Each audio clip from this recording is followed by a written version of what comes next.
I've got some chocolate here. Are you ready? We're going to unwrap it. Now, it's not Easter chocolate. It's just plain old chocolate. Okay. Have a look at it. See the way it shines, the way it's moulded, the kind of brittleness of it. You can imagine how it would crack between your teeth. That's such a familiar smell. Have a sniff. If you've got a piece of chocolate, dare to get it out like this and have a good look at it. Look at it like you were an alien.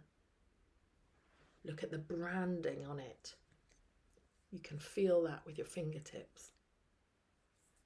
Feel the way it breaks, yields. Notice how this chocolate appears. The cross section of it. You can see the grains of it.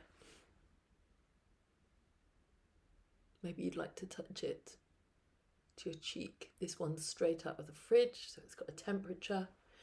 What we're doing here is we're gonna get ready for hypnosis in a minute, where we actually mindfully eat a piece of chocolate. And the reason we're gonna do that is to really engage with it as our body, as our senses, and not just the idea of it, right? Not the idea of a treat, not the idea of, I don't know if that made a noise, but I was just getting all the chocolate crumbs off my laptop there. You know, really engaging with like the actual object, the actual food stuff, as if it were neutral, as if you've never encountered it before. As if you were an alien and had arrived on Earth and say, what is this chocolate of which you all speak?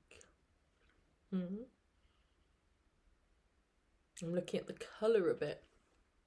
The colour that's so associated with it, that if I was to look at that colour elsewhere, for example, look at my cup of coffee, I immediately think chocolate coloured, because my association with that colour is chocolate coloured.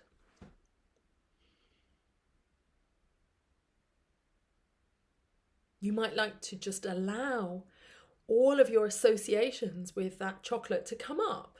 I can immediately see when I'm looking at this piece of chocolate that I'm feeling lucky. I'm feeling a little bit spoiled.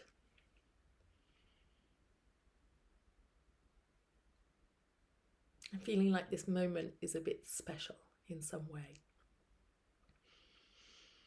And of course, what comes into my mind is the specialness of chocolate from Charlie and the Chocolate Factory, but also the specialness of what chocolate meant to me in my childhood, when I was allowed chocolate day once a week, allowed to go to the shop and buy something of my choice, usually chocolate tools or perhaps a Yorkie bar.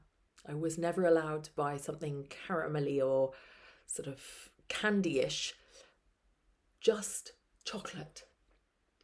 And I would buy chocolate in a comic and I would come home and eat them very slowly, nibbling, savouring the entire experience.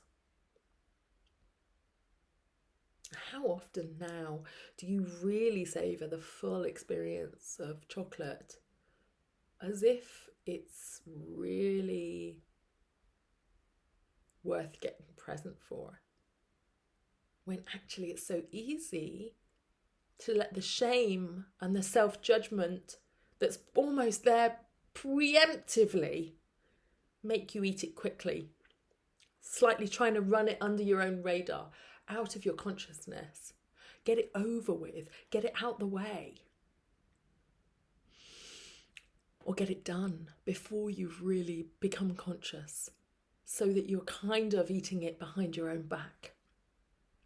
All right, get ready now with a piece of chocolate an egg or otherwise, we're going to do a hypnosis where we actually taste it together.